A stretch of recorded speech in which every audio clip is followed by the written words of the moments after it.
Scientists found a helicopter covered in ice. What they discovered within shocked everyone. Dr. Sarah Chen's breath formed delicate clouds in the frigid Alaskan air as she studied the readout on her ice-penetrating radar. The numbers didn't make sense. They never made sense when you found something that shouldn't exist. "Mike, can you come look at this?" She called out to her research partner, trying to keep her voice steady despite the excitement building in her chest. The wind howled across the tundra, carrying her words to the tall, bearded man operating the core drilling equipment 30 feet away. Dr. Michael Walsh switched off the drill and trudged through the knee-deep snow toward her position. Their small team of 4 other researchers continued their work nearby, seemingly unaware that history was about to change. "What V you got?" Mike asked, adjusting his snow goggles as he peered at the screen. His eyes widened. "That can't be right."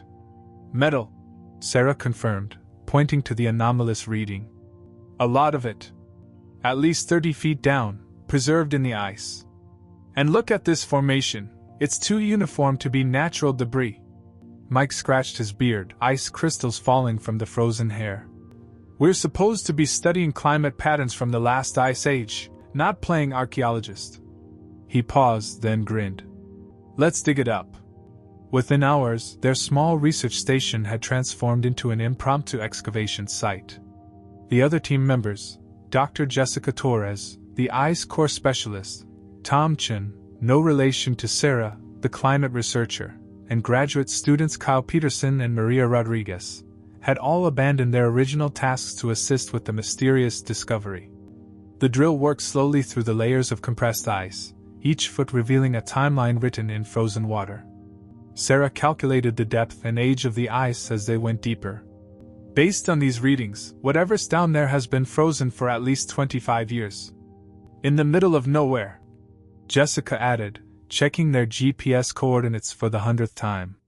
They were nearly 100 miles from the nearest town, in a region so remote it didn't even have a proper name on most maps. The drill suddenly ground to a halt with a screech that echoed across the empty tundra. "Hit something solid," Kyle announced from the controls. "Whatever's down there, we found it." The team worked methodically, using hot water jets to carefully melt away the surrounding ice. As the hours passed and the sun arced low across the horizon, never quite setting in the Alaskan summer, shapes began to emerge from the ice. First, a dark metal strut. Then, the unmistakable curve of a rotor blade. "It's a helicopter," Maria whispered, her voice filled with disbelief. "A whole damn helicopter." The revelation energized the team. They worked through the night, their powerful floodlights casting long shadows across the ice as they gradually exposed more of the aircraft. It was remarkably well preserved, the cold having protected it from corrosion and decay. The dark green paint was still visible, though no identifying markers or registration numbers could be seen. "This doesn't make any sense," Tom said, consulting his tablet. "I've checked every aviation database I can access. There are no recorded helicopter crashes in this region. Not ever." Sarah circled the partially exposed aircraft, her trained eye noting details that seemed increasingly odd. The windows were tinted almost black, unusual for a civilian helicopter. The paint job was professional but purposefully nondescript. Even the model itself, which Jessica had identified as a modified Hughes 500, seemed chosen for its anonymity. "Look at this," Mike called out from near the cockpit. He'd been clearing ice from the pilot's side window, and now shone his flashlight through the cleared patch. "There's someone inside." The team gathered around, their breath catching as they saw what Mike had discovered. Strapped into the pilot's seat was a figure, perfectly preserved by the ice. The face was eerily visible, a man, perhaps in his 40s, with sharp features and dark hair. His expression was frozen in what looked like determination or fear. It was hard to tell which. "We need to call this in," Sarah decided, reaching for their satellite phone. "This isn't just a scientific discovery anymore. This is something else entirely." But before she could make the call, Kyle's voice rang out from the other side of the helicopter. "Dr. Chin! Dr. Walsh! You need to see this right now!" The young graduate student had cleared enough ice to expose the cargo area. Through the side window, they could see several large duffel bags. One had split open, spilling its contents against the window, stacks of cash and what appeared to be rough diamonds, glinting in the floodlights like frozen stars. Sarah lowered the satellite phone, her mind racing. In all her years of research, she'd expected to find many things buried in the ice. Ancient plants, preserved animals, perhaps even human artifacts from indigenous peoples. But this was different. This wasn't history, this was a crime scene. "Nobody touches anything else," she ordered, her voice carrying the weight of authority despite her shock. "And nobody, I mean nobody, calls anyone until we figure out exactly what we're dealing with." The wind picked up, sending swirls of snow across the excavation site. Sarah looked at the frozen pilot's face again, and for a moment she could have sworn his eyes were watching her, guarding secrets that had waited decades to be discovered. The mystery was just beginning, and as Sarah gazed at the helicopter emerging from its icy tomb, she couldn't shake the feeling that they'd stumbled onto something far more dangerous than a simple crashed aircraft. In the vast emptiness of the Alaskan tundra, they'd found a doorway into a past that someone had tried very hard to bury. The next 12 hours passed in a blur of activity. After careful consideration, Sarah had made the call to authorities, and now their quiet research site buzzed with the presence of FBI agents, forensic specialists, and aviation investigators. The midnight sun cast long shadows across the ice as the teams worked tirelessly to extract the helicopter from its frozen prison. Special Agent Diana Martinez stood beside Sarah, watching as her team carefully documented every step of the excavation. "Dr. Chin, in my 15 years with the Bureau, I've never seen anything quite like this." Sarah nodded, pulling her parka tighter against the biting wind. "The preservation is remarkable. The ice acted like a time capsule, keeping everything exactly as it was the moment it went down. That's what worries me," Martinez replied, her dark eyes narrowing. "This wasn't some accident. This was a professional operation that went wrong." The FBI team had spent hours cataloging the helicopter's cargo. The final inventory was staggering: 3 duffel bags containing approximately $4.2 million in unmarked bills, over 200 uncut diamonds worth an estimated $1.8 million, and a locked briefcase that held something even more intriguing: 6 different passports. "Take a look at these," Martinez said, handling one of the passports with gloved hands. Each document appeared authentic at first glance, but detailed analysis revealed them to be sophisticated forgeries. The same face appeared in all 6, the frozen pilot, but under different names and nationalities. Canadian, American, Russian, British, Australian, and Norwegian. This guy was prepared for everything except a crash. The forensics team had managed to extract the pilot's remains with painstaking care. Dr. Jessica Torres, who had a background in forensic anthropology before switching to climatology, assisted with the initial examination. "No signs of trauma beyond what you'd expect from a crash landing," she reported, consulting her notes. "No bullet wounds, no obvious injuries that would have been fatal. Preliminary cause of death appears to be hypothermia, but we'll know more after a full autopsy." The mystery deepened when they ran the pilot's fingerprints through international databases. No matches. Facial recognition software turned up empty. DNA analysis would take time, but Martinez wasn't optimistic. "It's like this guy never existed," she said, frustration evident in her voice. Tom Chin approached with his tablet, having spent hours analyzing the helicopter itself. "The registration numbers were filed off, but we found something interesting in the maintenance history. Some of the replacement parts have serial numbers. We traced one back to a supplier in Anchorage who went out of business in 1994. That helps narrow down our timeline," Martinez mused. "The ice core data suggests this crash happened somewhere between 1993 and 1995, right?" She looked to Sarah for confirmation. "Correct. The layer of ice where we found the helicopter corresponds to that period. We can probably get even more precise once we analyze the surrounding ice samples." Kyle and Maria, the graduate students, had been tasked with documenting every item found in the cargo hold. Kyle approached the group, holding up a sealed evidence bag containing what looked like a worn leather wallet. "Found this wedged under the pilot's seat," he said. "There's something weird about it." Martinez carefully opened the bag and examined the wallet's contents. Inside was a single photograph, creased and worn, a young woman holding a baby, standing in front of what appeared to be a cabin in the woods. The photo's edges were yellowed with age, but the image was clear enough to make out a date stamp in the corner, June 15, 1993. "This might be our first real lead," Martinez said, studying the photo carefully. "The cabin's architecture looks distinctly Russian. And look at the trees in the background, those are Siberian larches." But it was Maria who made the most startling discovery of the day. While examining the helicopter's tail section, she noticed something that everyone else had missed: a small compartment, cleverly concealed in the frame itself. "Agent Martinez," she called out, "I think you need to see this." Inside the hidden compartment, they found a satellite phone, an expensive model for its time, and a handwritten ledger.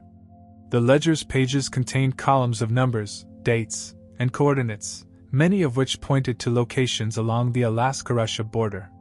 "This isn't just a smuggling operation," Martinez said, flipping through the water-damaged pages. "This is evidence of a much larger network. Look at these dates, they span years. And these amounts."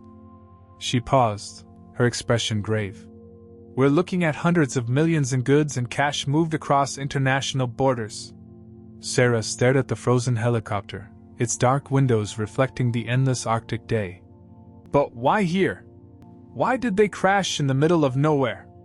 "That's not even the most interesting question," Martinez replied, holding up the ledger. "The last entry in this book is dated 3 days after our estimated crash date. Someone was still riding in it after this helicopter went down." The implications sent a chill through Sarah that had nothing to do with the Arctic air. If someone had written in the ledger after the crash, it meant there had been another person on board, someone who had walked away from the wreck, leaving their partner to freeze in the cockpit. "We need to expand the search area," Martinez announced, already reaching for her radio. "If someone walked away from this crash, they might have left other evidence behind. And check missing persons reports from that period. Focus on the Alaska-Russia border region. Someone out there knows who our pilot really was."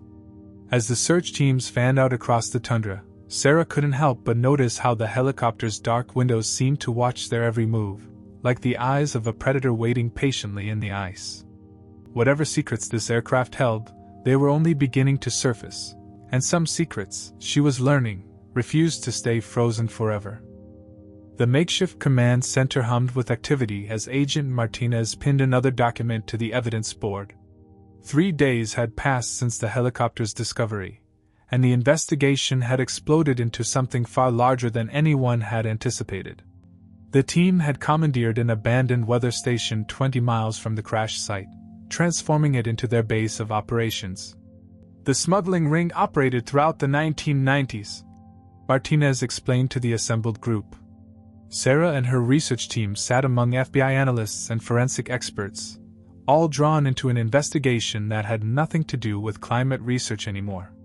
They called themselves the Northern Route, moving between Russia and North America with military precision. "But they were caught, right?" Maria asked, her fingers flying across her laptop keyboard as she took notes. "The brief mentioned all known members were arrested years ago." Martinez nodded, tapping a newspaper clipping on the board. "Operation Frost Fall, 1998. Joint task force between FBI, Russian FSB, and Canadian authorities. 17 arrests across 3 countries. The ring's leadership was dismantled, their assets seized. It was considered a complete success." She paused, her expression hardening. "Or so we thought." Dr. Jessica Torres stepped forward, holding up a tablet displaying the pilot's autopsy results. "Here's where it gets interesting. Our friend in the ice? His dental work shows distinctive techniques used exclusively in Eastern Europe during the 1980s. But his clothing was American-made, and the wear patterns on his joints suggest he spent significant time in tropical climates. A well-traveled ghost." Tom Chin mused, studying the pilot's composite sketch. But why isn't he in any database? Even the arrested smugglers don't recognize him from the photos we've shown them. The answer came from an unexpected source. Kyle Peterson had been analyzing the helicopter's fuel system, and his findings changed everything. The fuel tanks were nearly full when it went down, he reported, pointing to his diagnostic readouts. No mechanical failure, no empty tanks. This helicopter could have flown another 300 miles easily. Sarah felt a chill run down her spine. Are you saying they landed on purpose? Not landed, Kyle corrected. Crashed. Look at these impact patterns. Whoever was at the controls deliberately put this bird into the ice. They wanted it buried. Agent Martinez's phone buzzed, a message from the FBI lab in Quantico. Her eyes widened as she read the results. The cache we found? The serial numbers match a series of bills that were part of a FBI sting operation in 1993. The Bureau was trying to infiltrate the northern route, but the operation went bad. An undercover agent disappeared, along with $5 million in marked bills. The revelation sent a shockwave through the room. Are you saying the pilot could have been a federal agent? Mike Walsh asked, speaking for the first time in hours. No, Martinez replied, her voice tight. We've confirmed he wasn't. But it means he had contact with one. She turned to the evidence board, pinning up a new photograph, a young FBI agent, smiling in his graduation photo from Quantico. Agent James Morrison disappeared August 1993. His body was never found. Sarah studied the dates in the ledger they'd recovered. The last entry was made 3 days after the crash. If Morrison was on that helicopter, then he either walked away from the crash, Martinez finished, or someone else was carrying his ledger. The investigation took another turn when the forensics team made a discovery in the helicopter's communication system. Though damaged by the crash and years of ice, they managed to recover fragments of the last transmissions made from the aircraft. We've cleaned up the audio as much as we could, the tech explained, queuing up the recording. Static filled the room, then a voice emerged, clear, desperate, and unmistakably American. Not according to plan. Morrison's compromised, heading to secondary, you know where. The transmission cut off abruptly, leaving the room in silence. That's not our pilot's voice, Martinez said, consulting her notes. The few witnesses we've found who dealt with him described a heavy Eastern European accent. This is someone else. The pieces were starting to form a pattern, but it was a pattern that made less sense the clearer it became. A smuggling ring that was supposedly dismantled. A pilot who didn't exist. An undercover agent who vanished. And now, a deliberate crash in one of the most remote places on Earth. Tom Chin had been quiet for the past hour, working on something in his corner of the command center. Now he spoke up, his voice carrying an edge of excitement. I think I found something. I've been analyzing weather patterns from the day of the crash. There was a severe storm system moving in from the Bering Sea. Any pilot would have known about it. So they chose to crash here. Sarah realized. They knew the storm would cover their tracks and bury the helicopter deep enough that it might never be found, Martinez added.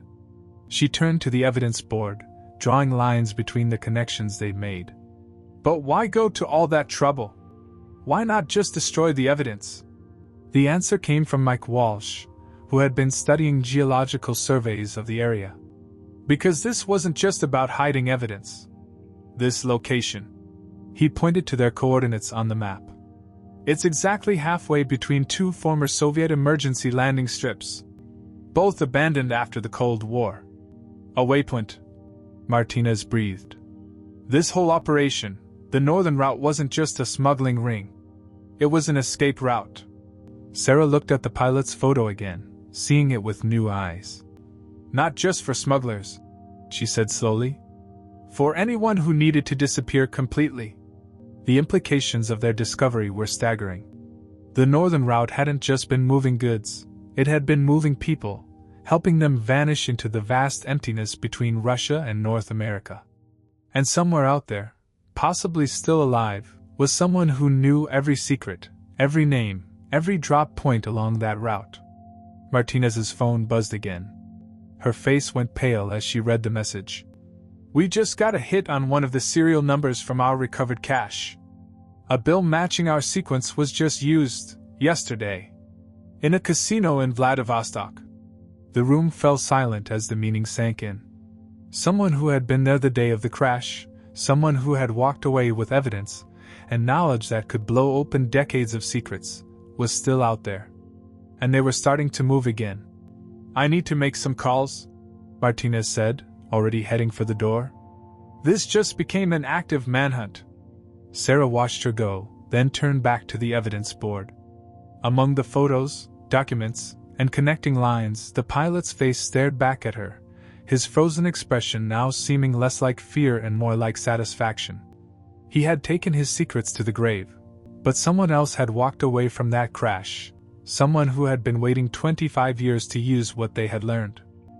The call came at 3 a.m., 4 days into the investigation. Agent Martinez's phone lit up with an encrypted number, routed through so many proxies it was practically untraceable.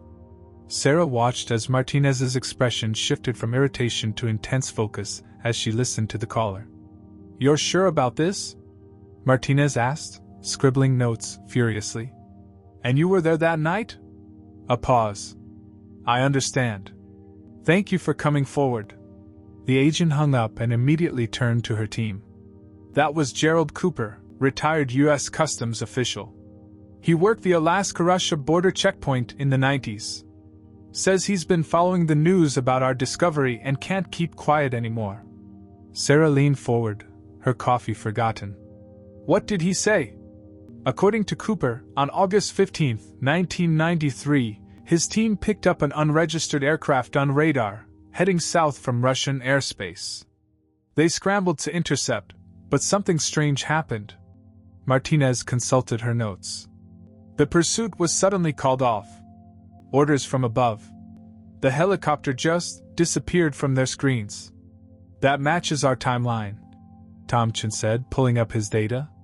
The ice core samples put the crash date within days of that incident. But it was what Cooper had said next that truly shocked them. He claimed that all official records of the pursuit had vanished overnight. When he asked about it the next day, his supervisor warned him to forget everything he'd seen. 2 weeks later, he was transferred to Miami. "A cover-up," Mike Walsh muttered. "But who had the authority to make something like that disappear?" Martinez pinned a new document to the evidence board, a heavily redacted operation report from 1993. "Cooper gave me a case number. It took some doing, but I managed to pull this from the archives. Most of it's blacked out, but look at the signature block." Sarah squinted at the bottom of the page. Through the redaction marks, she could just make out 3 letters. CIA. The room fell silent as the implication sank in. This wasn't just a smuggling case anymore, it had the fingerprints of intelligence operations all over it. "Dr. Chin!" Maria burst into the room, her laptop clutched to her chest. "You need to see this. Remember those satellite photos we requested of the crash site from 93? They finally came through." The team gathered around as Maria pulled up the images. They showed the vast expanse of tundra where the helicopter had been found, captured just days after the estimated crash date. But something was off. "There," Kyle pointed to a series of dark spots in the snow, forming a line leading away from the crash site. "Those look like footprints," Sarah finished. 2 sets. Leading south." Martinez was already on her phone. "I need a ground team at these coordinates. And get me thermal imaging of that entire area. If there was any structure out there, a cabin, a bunker, anything, I want to know about it." But it was Jessica Torres who made the most disturbing discovery. She'd been re-examining the pilot's effects and found something they'd all missed, a tiny scar behind his left ear. "This isn't just any scar," she explained, showing magnified photos. "This is consistent with neural implant surgery. The kind used in experimental CIA programs during the Cold War." "Are you saying our pilot was an intelligence asset?" Sarah asked, feeling the ground shift beneath her feet again.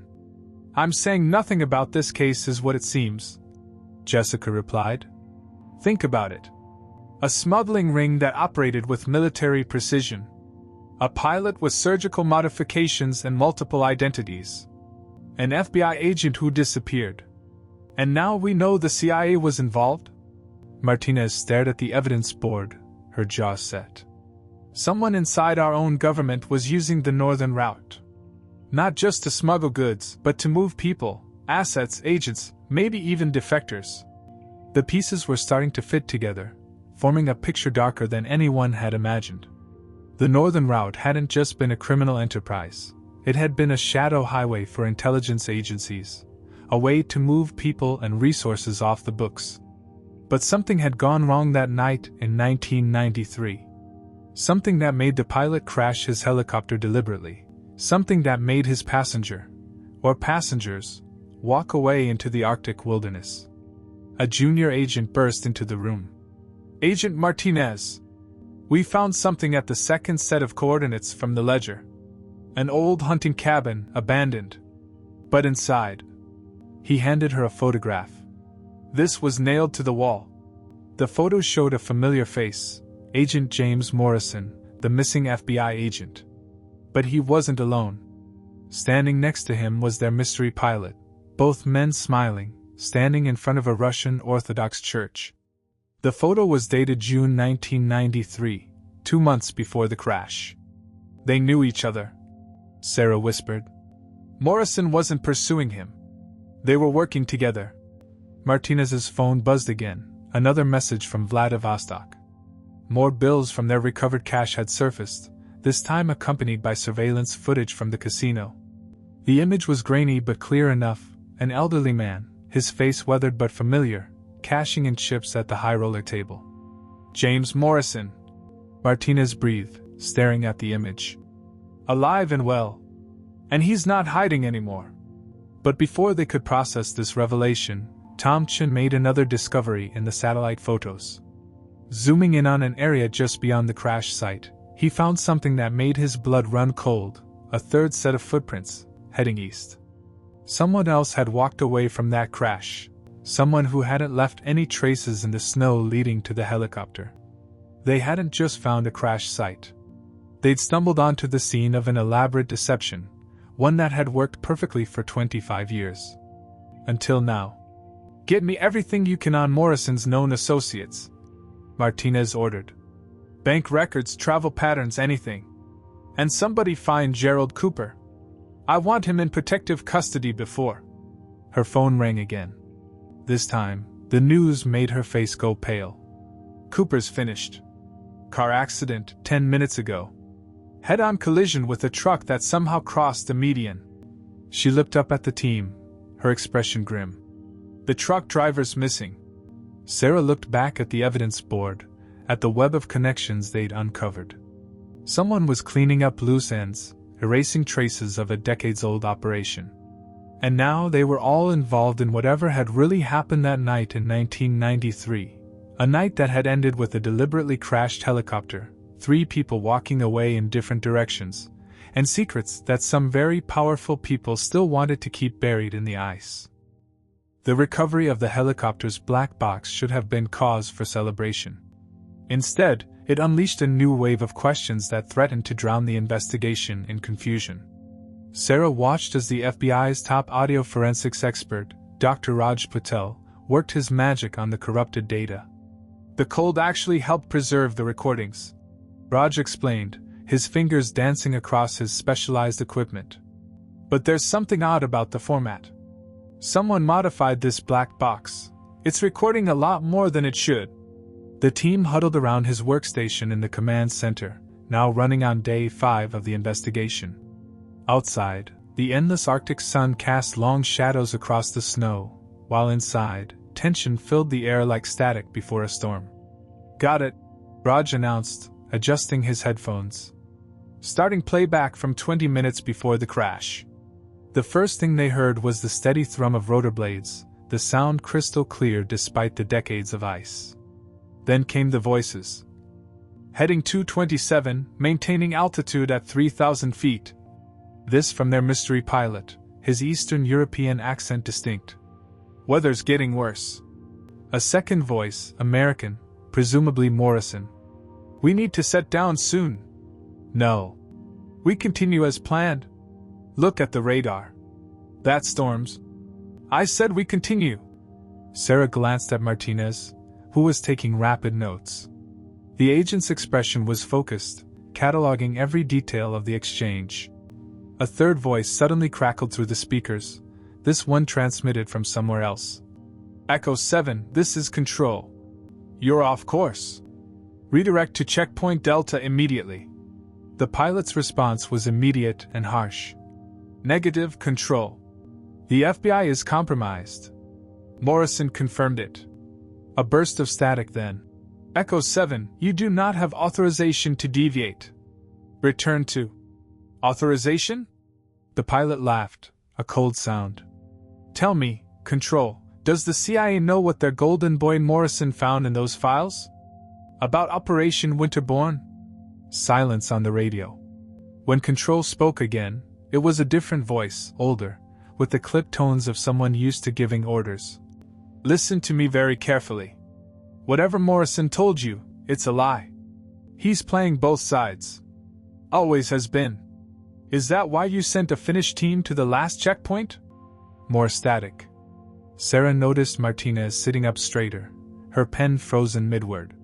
The next exchange came rapid fire. "Morrison, they're trying to box us in. Look at the radar contacts." "Pilot, I see them." "Control, this is your last warning.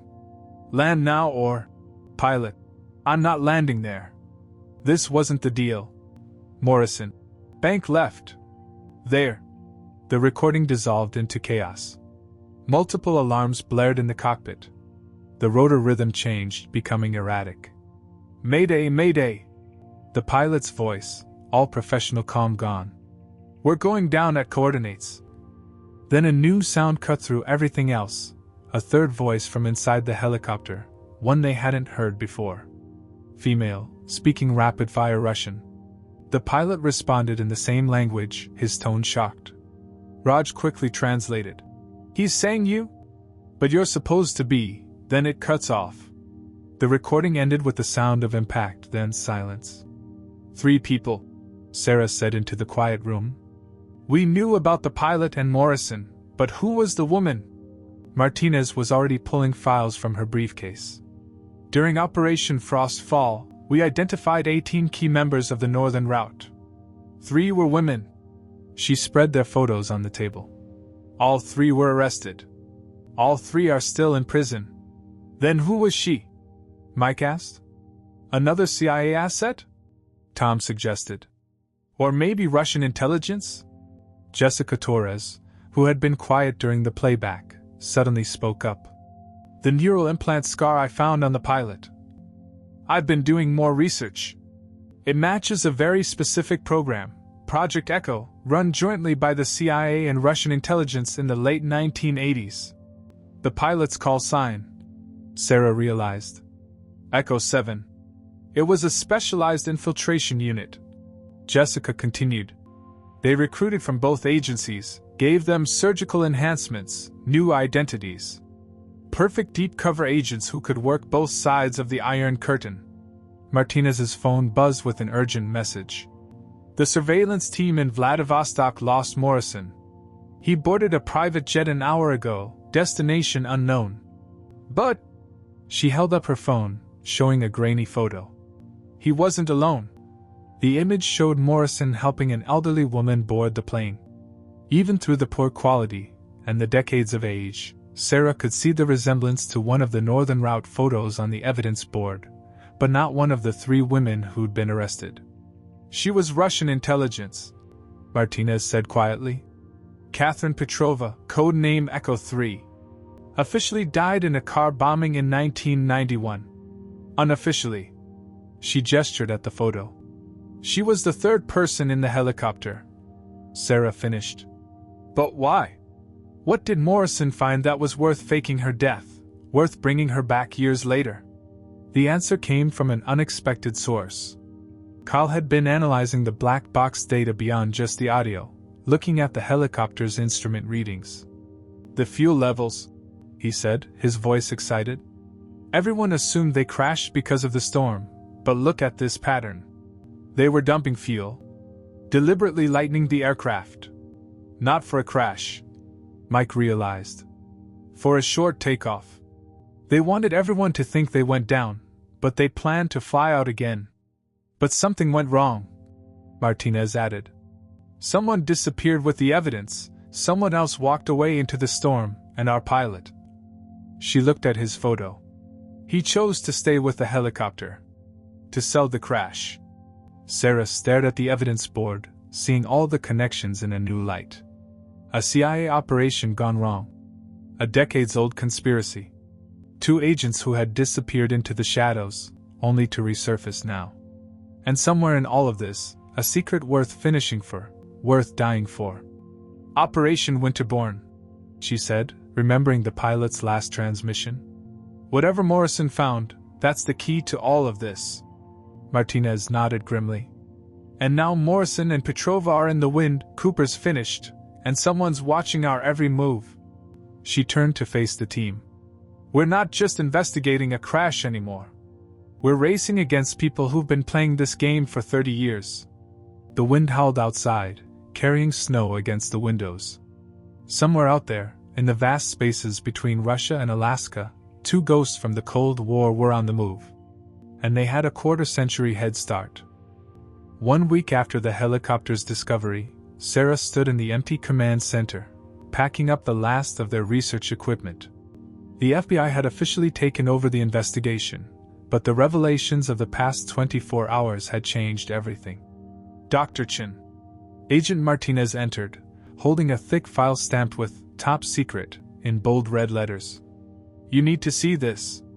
We finally got authorization to unseal the Operation Winterbourne files." Sarah set down the core sample she'd been wrapping and joined Martinez at the central table. The agent spread out documents, photographs, and maps, the skeleton key to a mystery that had spanned decades. "Operation Winterbourne wasn't just a CIA program," Martinez explained, her voice tight. "It was a shadow banking system. During the collapse of the Soviet Union, billions in state assets disappeared.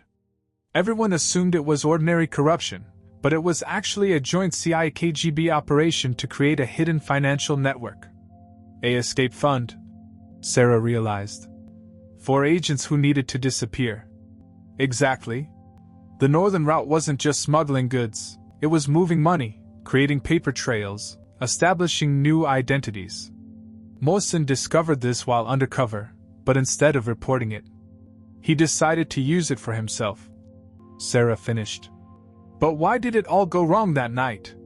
The answer came from an unexpected source. Dr. Raj Patel had managed to recover more data from the black box, including a partial video feed from the helicopter's internal security camera. The footage was grainy, but it showed the crucial moments before the crash. In the video, Morrison and the female passenger, now identified as Catherine Petrova, were arguing intensely. The pilot, whose real name they now knew was Viktor Petrov, Catherine's brother, watched them through the cockpit mirror. "We have the audio translation," Martinez said, pressing play on her laptop. Catherine's voice, sharp with anger. "The Americans will never let you keep it. Even if you run." Morrison: "I've already moved the accounts. 30 minutes ago. It's done." Catherine: "You fool. You'll get us all finished." Victor from the cockpit: "Someone's following us. Multiple aircraft." Morrison: "It's time. Just like we planned." Catherine: "No. Not like we planned. You're not the only one who can move money, James." The video showed Morrison's expression changing as he realized something was wrong. He reached for his briefcase, but Catherine was faster. In one fluid motion, she'd drawn a small pistol. "The accounts," she said calmly. "The real numbers. Now." The footage cut out there, but they knew what happened next. The helicopter had gone down, seemingly crashed in the storm. But now they knew it was all staged, a theatrical performance for the pursuit aircraft's radar. "We found tire tracks yesterday," Martinez continued. 3 miles east of the crash site. The right size for a small bush plane, hidden all these years under layers of snow and ice. Ground-penetrating radar shows it took off shortly after the crash. So someone did escape, Sarah said. But who? Martinez handed her another photo, this one taken 2 days ago at a private bank in Singapore. It showed an elderly woman, elegant despite her years, withdrawing something from a safety deposit box. Catherine Petrova, still alive and moving freely across the world's borders. She played them both, Martinez explained. While Morrison and Victor were focused on their elaborate crash deception, Catherine had already moved the Operation Winterbourne funds to her own accounts. She took the bush plane out while they were laying the false trail to the hunting cabin. But Morrison survived too, Sarah pointed out. We saw him in Vladivostok. Because Catherine left him just enough of the money to disappear with. Insurance, in case he ever thought about exposing the truth. Victor. Martinez glanced at the helicopter photo. Victor chose to stay behind, to make the crash look real. His last gift to his sister. Sarah thought about the photograph they'd found in the pilot's wallet, the woman with the baby. That was Catherine, wasn't it? And the baby. Victor's child. Martinez nodded. Now a grown woman living in Moscow, never knowing her father died protecting a secret that made her family very, very wealthy. The agent's phone buzzed. She read the message, then looked up with a grim smile. 6 hours ago, an anonymous deposit was made to a children's hospital in Novosibirsk. $50 million. The account numbers match some of the bills we found in the helicopter. Catherine's getting sentimental in her old age? More likely sending a message. Letting us know she's still out there, still in control. Martinez began gathering the files. Morrison's jet was last tracked to the Maldives. Catherine's trail goes cold in Singapore. They're both in the wind again, along with most of the Operation Winterbourne funds. And the CIA? The FBI? Sarah asked. Just letting them go. Martinez's expression was carefully neutral. Sometimes the cost of exposing old secrets is higher than the price of letting them stay buried. The agencies got what they wanted, confirmation that the money still exists, proof that their shadow banking network worked. Everything else is just details for the historians. Sarah walked to the window, staring out at the tundra where their remarkable discovery had started just a week ago. The helicopter had been airlifted out yesterday, headed for a secure facility where it would likely disappear into some classified archive. You know what's strange? She said. All this started because we were studying climate change, trying to understand how the world is changing. Instead, we found out how it stayed exactly the same, people keeping secrets, making deals in the shadows, playing their great games. Not exactly the same, Martinez corrected. Catherine made one mistake. She got comfortable, started moving money again after all these years. Now we know the game isn't over. Sarah's phone chimed, a news alert. Someone had just donated an anonymous fortune to Viktor Petrov's daughter's Environmental Research Foundation in Moscow. The amount matched, down to the dollar, the cash they'd found in the helicopter. No, Sarah smiled. The game isn't over at all. Martinez gathered her files, pausing at the door. Dr. Chin? Thank you. For everything. And watch your back. People who know this story tend to disappear into the ice. I'm a climate scientist, Agent Martinez. Disappearing ice is exactly what I'm trying to prevent.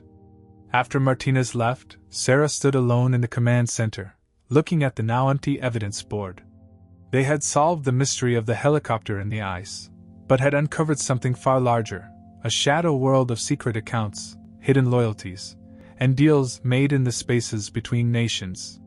Somewhere out there, two ghosts of the Cold War were still moving pieces on an invisible board, playing a game whose rules only they fully understood. Sarah switched off the lights and closed the door. In her pocket, her phone chimed again. A message from an encrypted number. The ice preserves many secrets. Thank you for preserving mine. Kate. She deleted the message and stepped out into the endless Arctic day. Behind her, The tundra stretched vast and empty, its frozen surface holding who knew how many other secrets, waiting for the ice to melt and the truth to surface at last.